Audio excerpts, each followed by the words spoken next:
الحمدللہ نحمدہ ونصلی علی رسولہ الکریم اما بعد فاعوذ باللہ من الشیطان الرجیم بسم اللہ الرحمن الرحیم السلام علیکم ورحمۃ اللہ وبرکاتہ۔ اللہ تعالیٰ نے نا اس سورہ احقاف میں جنات کا بھی تذکرہ، جنات پر ایمان بھی، ایمان کا مطلب یہ یقین رکھنا کہ جنات کا وجود ہے، یہ بھی ایمان کا حصہ ہے۔ جنات کا منکر بھی اسلام سے خارج ہے، کیونکہ قرآن مجید سے، احادیث سے، تواتر سے یہ بات ثابت ہے کہ اللہ نے ایک مخلوق آگ سے بنائی ہے، ایک مخلوق بنائی ہے نور سے، جس کو کیا کہا جاتا ہے؟ فرشتہ۔ اردو میں، فارسی میں فرشتہ، انگلش میں اینجل، اور عربی میں ملک۔ عربی میں کیا کہتے ہیں؟ ملک، جس کی جمع ملائکہ ہوتے ہیں، ملائکتہ بہت آتا ہے نا قرآن میں، تو گورے بھی مانتے ہیں اس کو، کیونکہ یہ تو آسمانی کتابوں سے تواتر سے ثابت۔ تو اب یہ فرشتہ چونکہ مادی مخلوق نہیں ہے تو ہمیں وہ مخلوق نظر، سائنس کا یہ کہنا ہے، سائنس تو یہاں تک بھی سائنس مار سکتی ہے بھائی جان، کچھ چیزیں سائنس کی دسترس سے کیا ہیں؟ خارج ہیں۔ اگر وہ دلائل سے ثابت ہو جائیں، دوسرے دلائل سے، تو ان کو مان لیا جائے، نہیں ثابت ہو تو نہیں مانا جائے۔ اب سارے پیغمبروں نے فرشتوں کے وجود کا بتایا ہے، حضرت موسیٰ، عیسیٰ علیہ السلام، موسیٰ علیہ السلام، داؤد علیہ السلام، تواتر سے، تبھی یہود و نصارہ اور مسلم سارے متفق ہیں کس کے وجود پر؟ فرشتوں کے۔ اسی طرح اللہ نے ایک مخلوق کو آگ سے بنایا، اس کو کیا کہا جاتا ہے؟ جن، کیونکہ وہ انسانوں سے چھپی ہوئی ہے اس لیے اس کو کیا کہا جاتا ہے؟ جن۔ جن چھپی ہوئی چیز کو کہتے ہیں۔ مجنون کسے کہتے ہیں؟ جس کی عقل چھپی ہوئی ہو، پردہ پڑ گیا ہو، دیوانہ ہو گیا ہو۔ جنین اس بچے کو کہتے ہیں جو ماں کے پیٹ میں ہو، وہ بھی چھپا ہوا ہوتا ہے نا۔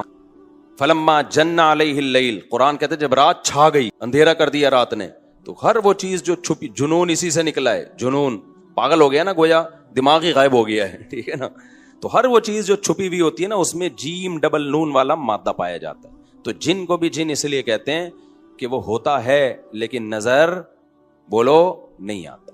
تو اس کے بارے میں ہمارا عقیدہ کیا ہے جو اسلام نے ہمیں بتایا ہے؟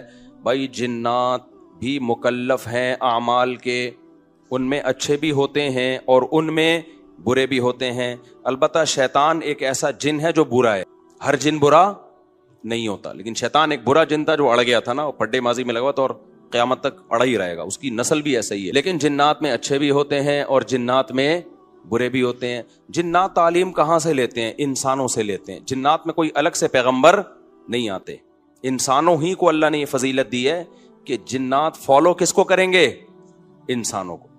تبھی جتنے مذہب انسانوں میں ہے نا، اتنے ہی مذہب کس میں ہے؟ جن اگر میرا بیان سنتے ہیں تو 20 رکعت تراویح کے قائل ہو جاتے ہیں، کسی اہل حدیث کا بیان سنیں گے تو 8 کے قائل ہو جاتے ہیں، جہلم والی سرکار کا بیان سنیں گے تو جنوں کی بیویاں عدالت سے جا کے ان کی عدالتوں سے خلا لے رہی ہوتی ہیں کہ وہ شوہر جن شوہر دینے پر راضی نہیں ہوتا۔ وہ سارے جھگڑے جو انسانوں میں ہے نا، جن میں ہو سکتا ہے کچھ 4 شادیاں کرتے ہوں جو میرا بیان سنتے ہو اور پٹ بھی رہے ہوں جنیوں سے، چڑیلوں سے، اور جن میں ایسے بھی ہوں گے جو 1 کے قائل ہوں گے۔ تو جتنے، مجھے نہیں پتا جنات کو 4 کی اجازت ہے کہ 1 کی ہے، یہ کچھ مسائل ہو سکتا ہے جنات کے ہم سے ڈیفرنٹ ہوں، لیکن بہرحال تو حدیث سے ہمیں یہ پتا چلتا ہے بھائی ایک مخلوق ہے جسے کیا کہا جاتا ہے؟ جن کہا جاتا ہے۔ وہ ہے، اس کا وجود ہے، اور چونکہ وہ ہو سکتا ہے یہاں بھی کچھ جنات بیٹھے ہوئے، اگر وہ آپ کہیں وہ بیٹھے ہوئے کیوں؟ بھائی وہ کھڑے ہو گئے تو سب آپ لیٹے ہوئے ہوں گے پھر یہاں پہ، اس لیے ان کو بیٹھے ہی رہیں۔ ٹھیک، میں اکثر چٹکلا سناتا ہوں نا، وہ پرانا ہو گیا لیکن کیا کریں۔ ایک آدمی کو کسی نے بتایا یہ فلیٹ پرانا ہے، خالی ہے، یہاں جنات ہیں، ادھر نہیں جانا، وہ فنٹر بنا ہوا ہے۔ میں چل جن ون کی ایسی کی تیسی گیا، بیل بجائی، بندہ باہر نکلا نا، اب الٹے پاؤں اس کے آنکھیں گول گول، تو پھر بھی اس میں بڑا کانفیڈنٹلی نا اس نے کہا کوئی ڈرتا ورتا نہیں، بھائی صاحب آپ، میں نے سنا یہاں کوئی جنات ہے۔ وہ کہتا ہے میں تو 500 سال سے رہ رہا ہوں، مجھے تو اب تک کوئی جن نظر۔ اس نے کہا لے بھائی یہی جن ہے بھائی، 500 سال سے رہ رہے، سمجھ رہے؟ اچھا، تو جنات کی پیدائش انسانوں سے پہلے ہوئی ہے اور جنات کی تعداد بھی انسانوں سے زیادہ، کیونکہ قرآن میں ہے قد استکثرتم من الانس، اے جنات تمہاری تعداد تو انسانوں سے بھی زیادہ ہے۔ تو پتہ چلا جنات انسانوں سے بھی زیادہ۔ تو ان میں اچھے بھی ہوتے ہیں، برے بھی ہوتے ہیں، ہری پگڑی والے بھی ہوتے ہیں، سفید پگڑی والے بھی ہوتے ہیں، دیوبندی بھی، بریلوی بھی، قادیانی بھی، ہندو بھی، ہر طرح کے فرقے، کیونکہ یہ تعلیم کہاں سے لیتے ہیں؟ انسانوں سے۔ تو جتنے مولویوں کی جتنی قسمیں ہیں نا، سب سے زیادہ قسمیں تو پاکستان میں پائی جاتی ہیں، جتنی قسم کے مولوی ہیں جس ملک میں ہوں گے اتنے ہی قسم کے فرقے بھی اس ملک میں جنات میں بھی ہوں، کیونکہ یہ تعلیم کس سے لے رہے ہوتے ہیں؟ میں نے بتایا انسانوں سے۔ دوسرا، ان میں ایک مسئلہ ہے ان میں شر کا عنصر خیر سے زیادہ غالب ہے. انسان کی جو نیچر ہے نا، انسان کی نیچر یہ ہے کہ انسان کی نیچر میں خیر زیادہ غالب ہے، شر مغلوب ہے. انسانوں میں اچھے بائی نیچر اچھے زیادہ ہوتے ہیں، برے کم. ہر انسان جھوٹ کو ناپسند کرتا ہے لیکن کچھ پھیکو بھی ہوتے ہیں. ہر انسان چوری کو ناپسند کرتا ہے لیکن کچھ چور بھی ہوتے ہیں. لیکن جنات کا معاملہ الٹا ہے، ان میں شر کا عنصر خیر سے، یہ سرکش، آگ میں سرکشی ہے نا. تو ظاہر ہے ہمیں اللہ نے مٹی سے بنایا، مٹی میں کیا ہے؟ تواضع. تو حق سن کے چپ ہو جانا چاہیے انسان کو. ہو جاتے ہیں ہاں، کچھ شیطان قسم کے ہوتے ہیں وہ چپ نہیں ہوتے، لیکن نارملی انسان کو جب صحیح بات پتہ چلتی ہے وہ کیا ہو جاتا ہے؟ چپ. مٹی ہے تو مٹی والی خاصیت اس میں ہے. جنات میں آگ سے بنے تو، اور آگ بھی شعلے مارتی ہوئی، تو اس لیے جنات کی طبیعت میں سرکش. ایک بات یہ ہو گئی. دوسری بات کیا ہو گئی بھائی؟ جنات جو ہے نا، جنات یہ انسان سے زیادہ طاقتور ہوتے لیکن مرعوب ہوتے ہیں یہ انسان سے. اس کی میں ایک مثال دوں. بیل زیادہ طاقتور ہے یا وسیع؟ بیل.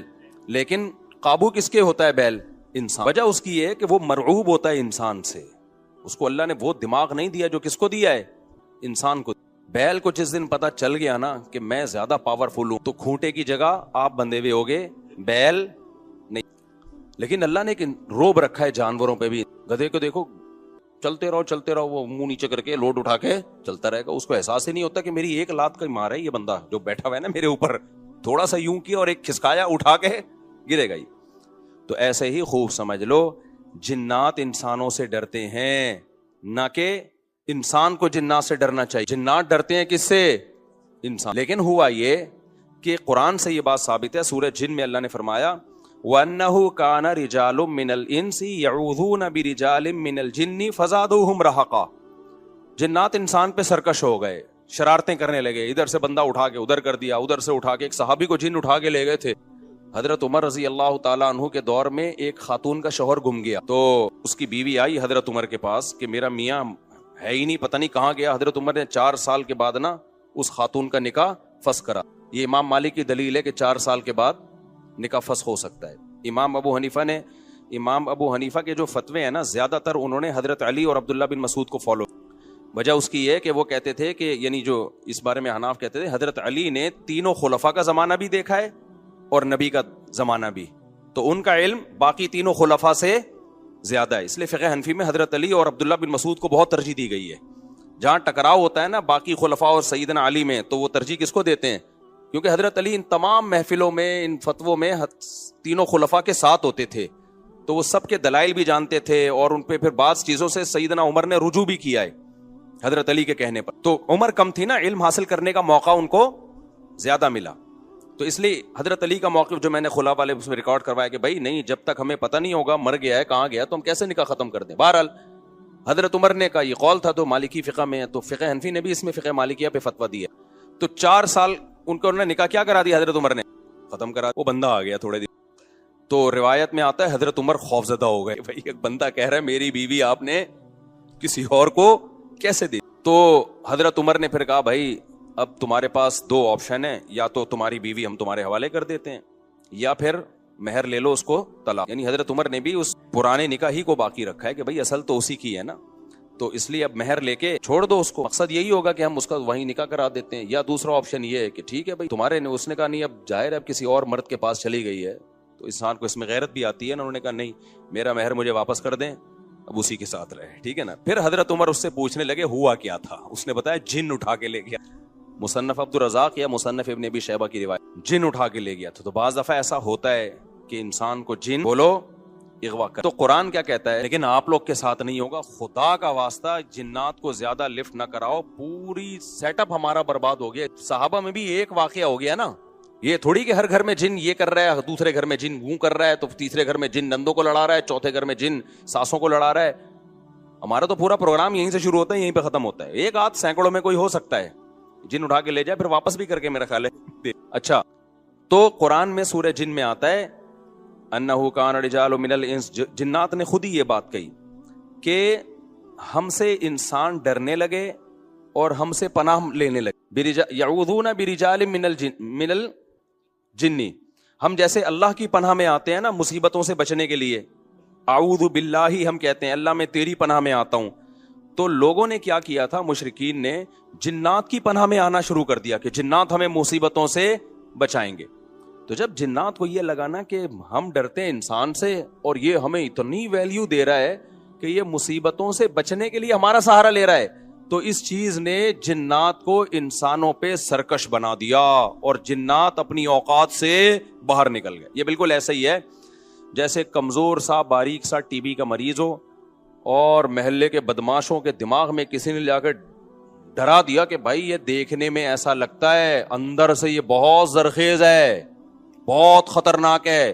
بار بار جب یہ پروپیگنڈا ہوگا تو وہ جو پتلا سا ہے نا, اس کو بھی احساس ہونے لگے کہ شاید میں واقعی میں کوئی بہت بڑا فنٹر, وہ بھی سینہ چوڑا کر کے چلنا شروع. اسی دن کسی نے ایک چپٹ لگائی تو ڈھیر ہو جائے گا. تو جب انسان کی ناجائز تعریف ہوتی ہے وہ اپنے بارے میں غلط فہمی میں مبتلا, تو جنات بھی اپنے بارے میں یہ سمجھنے لگے کہ یار یہ اتنے بڑے بڑے انسان جو کیا کیا چیزیں ایجاد کرتے ہیں, لوہے کو پگھلا کے تلواریں بنا لی انہوں نے, اور جہاز ایجاد کر لیے, راکٹ ایجاد کر لیے, یہ کر لیا وہ کر لیا, تو یہ ہم سے ڈر رہے ہیں. ٹک ٹک ٹک ٹک بڑے بڑے سائنسدان بھی ہم سے کانپ رہے ہیں کہ پتہ نہیں مجھ پہ کسی نے کچھ کر دیا ہے اور یہ جنات یہ کر سکتے ہیں. تو جنات کو لگا کہ بھائی یہ اس سے کھیلو, اس سے کیا کرو, جیسے آپ کے جیب میں بندوق نہیں ہے لیکن کوئی ڈر رہا ہے. ہمارے ایک دوست کے ساتھ کیا ہوا, ایک ڈاکو آیا, وہ ڈاکو بھی کوئی بیچارہ نیا نیا ڈاکو بنا تھا, بیچارہ تو نہیں کہنا چاہیے ڈاکو. تو انہوں نے کیا کیا, یوں کیا نا, یوں. یہ رفیع بھائی کا قصہ ہے, ہمارے رفیع بھائی نے بچے ہوئے ہیں, اللہ ان کو بچا کے رکھے, ورنہ حرکت انہوں نے ایسی کی تھی کہ اب تک ڈیلیٹ ہو چکے ہو, کیونکہ یہ ڈاکو آج کل ایسے نہیں ہے یوں کرو تو بھاگ. تو انہوں نے کیا کیا, انگلی سے نا یوں, وہ سمجھا پسٹل ہے, بس یوں یوں دکھایا, وہ بھاگ گیا. تو مجھے آ کے بتا رہے ہیں کہ ڈاکو آیا تھا, میں نے جیب سے یوں کیا, یوں. میں نے کہا رفیع بھائی کوئی دعائیں کام آ گئی ہیں آپ کے. ابھی پرسوں پھر 2 بندے ڈاکوؤں نے شہید کر, 2 بندے جوان گلشن معمار میں.